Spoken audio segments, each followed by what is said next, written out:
Hey guys, Agent David here and welcome back to another video. Happy holidays everyone. As you can see, I am wearing a Christmas hat.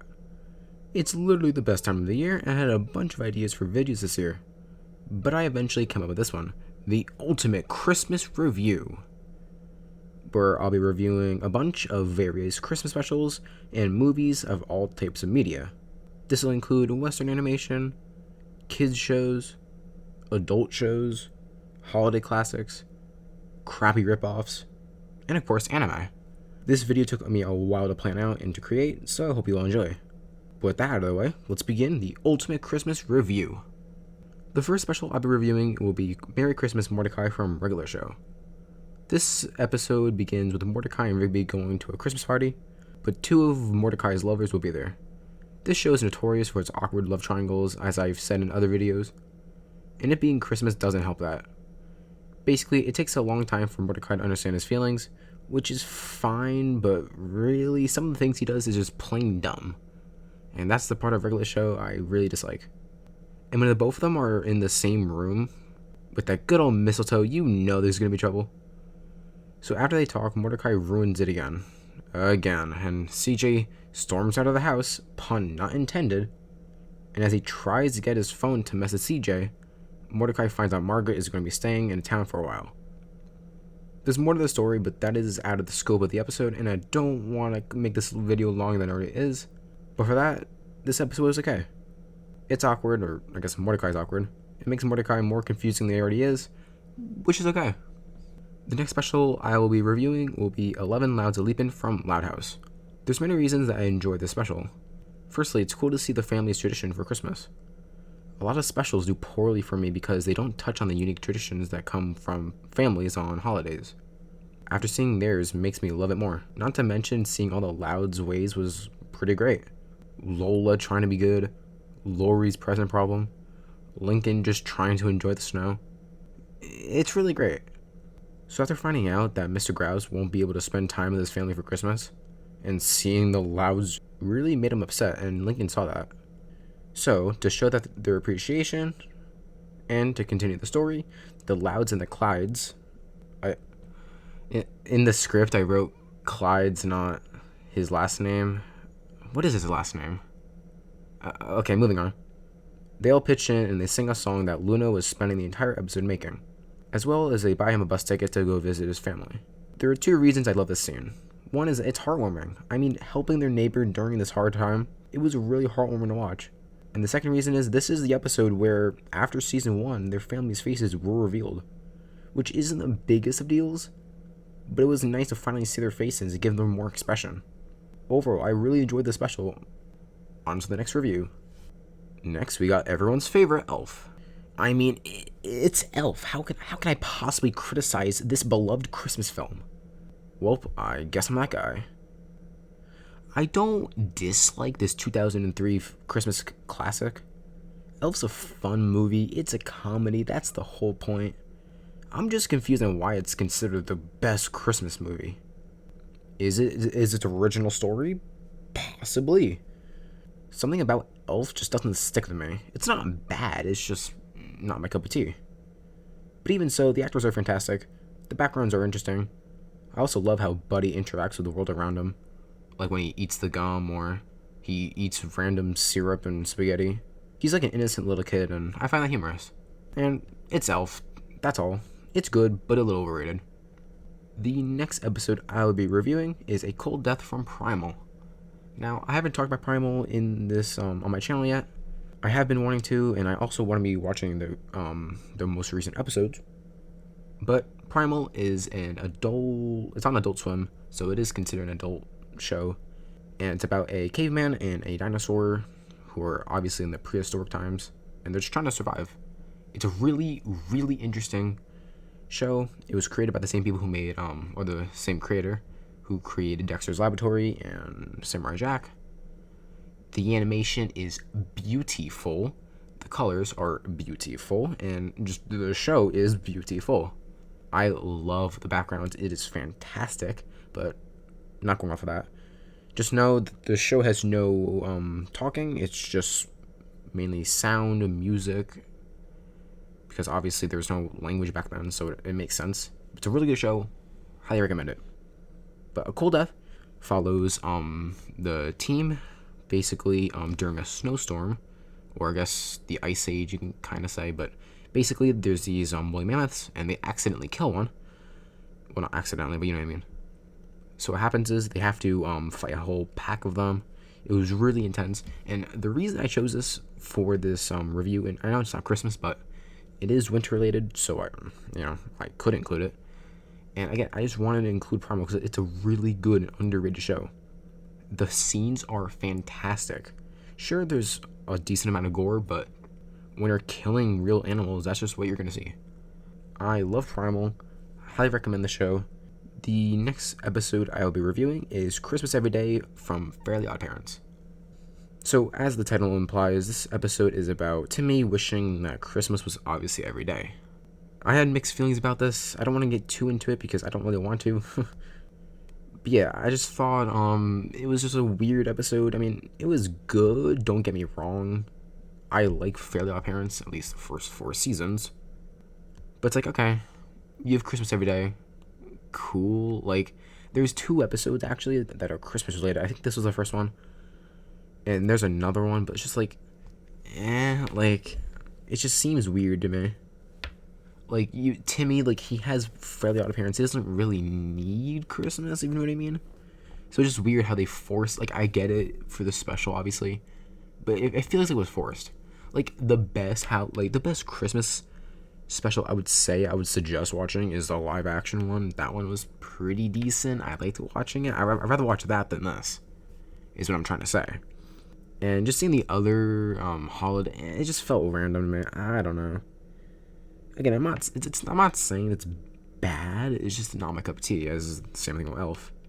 The live action one is about Timmy who ruins Christmas, which is much better of a storyline compared to him like saying Christmas is every day. Like, it's just much better seeing him save Christmas because it's Timmy and his Fairly Odd Parents. Like, it makes more sense to him to save Christmas rather to like ruin it than fix it. I don't know. I like it. I like this story much better.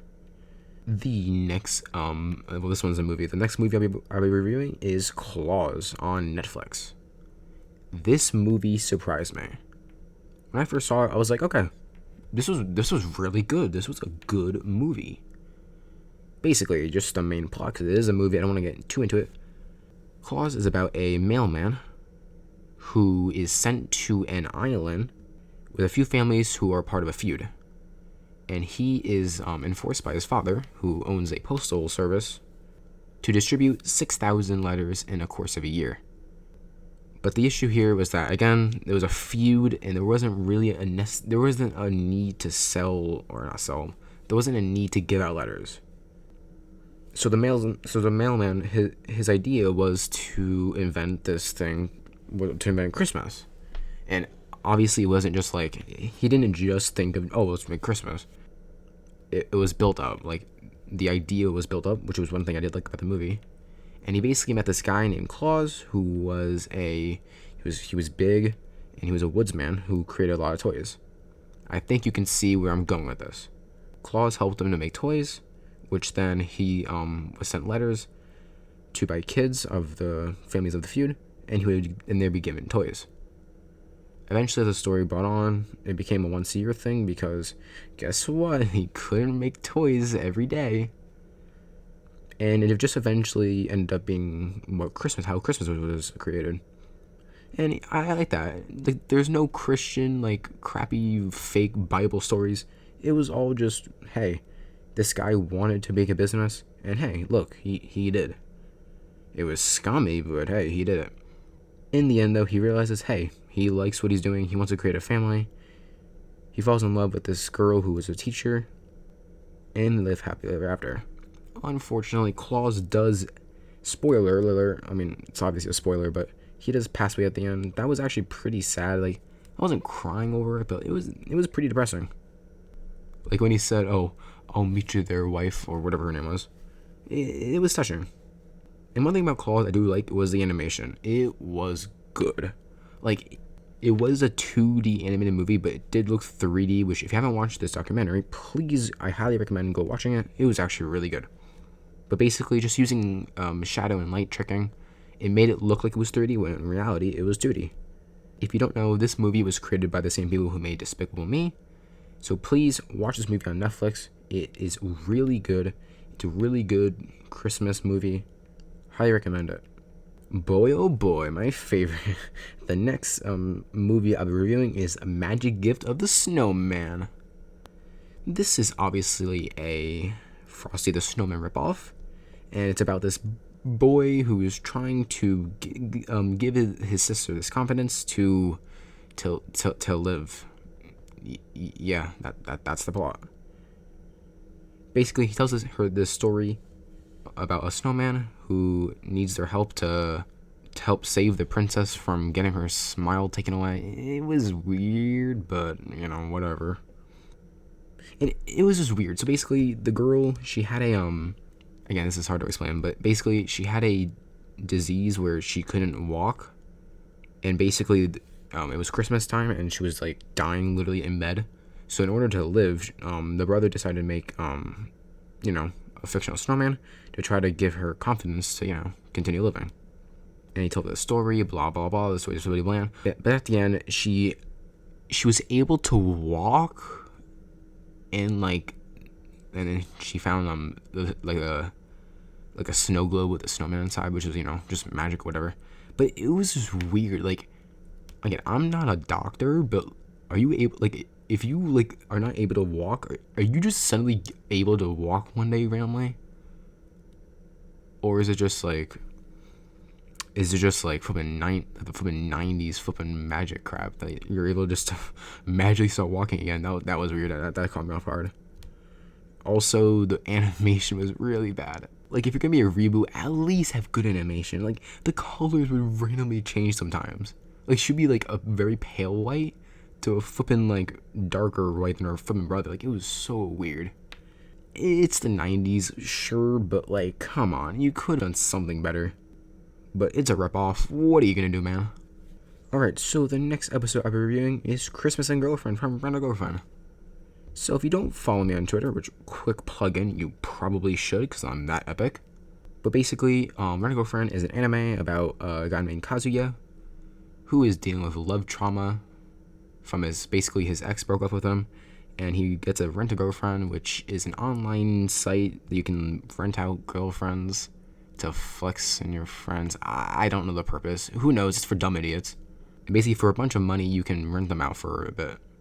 It's a way to de-stress and to make your life better, obviously, after you're broken up. It's just a way to... It's just a mentality thing. But honestly, this was one of my favorite animes ever to watch when I'm getting back on my anime spree. It was adorable. It was cute. It was everything, man.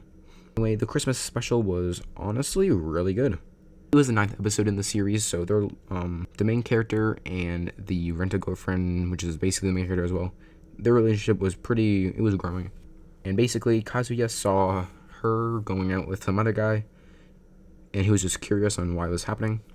But in the end, he finds out that it was just her partner in her voice acting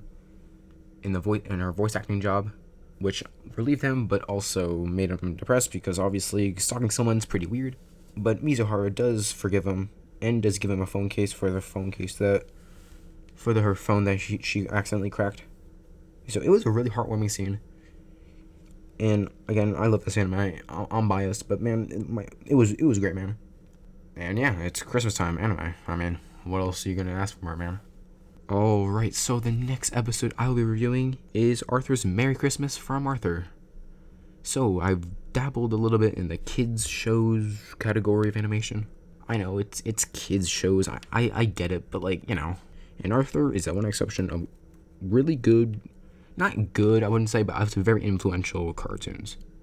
So this special is pretty serious in what it's saying. It's not going to give you the what kid shows would do for Christmas, so I actually really like that.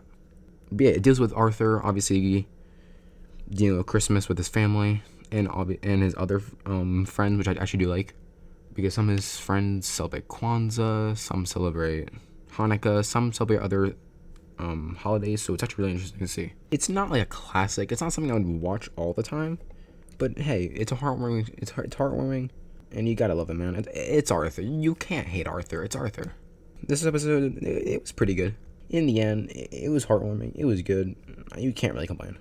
Final episode I'll be reviewing on this video is Christmas Who from SpongeBob. Out of all these, this is my favorite episode, like undoubtedly. In this Christmas special, obviously coming from the original 3 seasons, like it's good. But it follows SpongeBob learning about Christmas from Sandy, and he's trying to show the whole Bikini Bottom about it. Unfortunately though, including Squidward, who rubs it in his face, everyone does not believe him after seeing that Santa didn't come. So after figuring out that Squidward is a horse, that funny joke, he tries to help SpongeBob by dressing up as Santa and giving people presents and helping him. I really like this episode because, again, if you haven't watched my SpongeBob video I made a few months ago, you should go watch that because it's a really good example. But basically, seeing a relationship between Squidward and SpongeBob is really, I love it.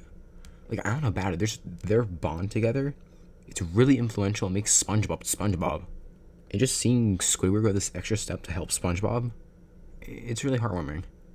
The animation is beautiful. The songs are great. Like, this special has everything. Quick little note, I know there's a SpongeBob Claymation Christmas special. That's also really good, but I just had to include Christmas Who. Both are really good specials, but Christmas Who is just objectively better. And yeah, guys, that will do it for this video. Thank you all so much for watching my ultimate Christmas review video. Did I miss a Christmas special? Let me know down below in the comments of what your favorite Christmas special is. Thank you all for supporting me over this year. This year has been pretty crazy, obviously, with the world is right now. But I'm always trying to improve my content, and thank you all for watching and keeping up with me. Really do appreciate it. Content will be resuming, obviously, next year. And yeah, I'm looking forward to next year.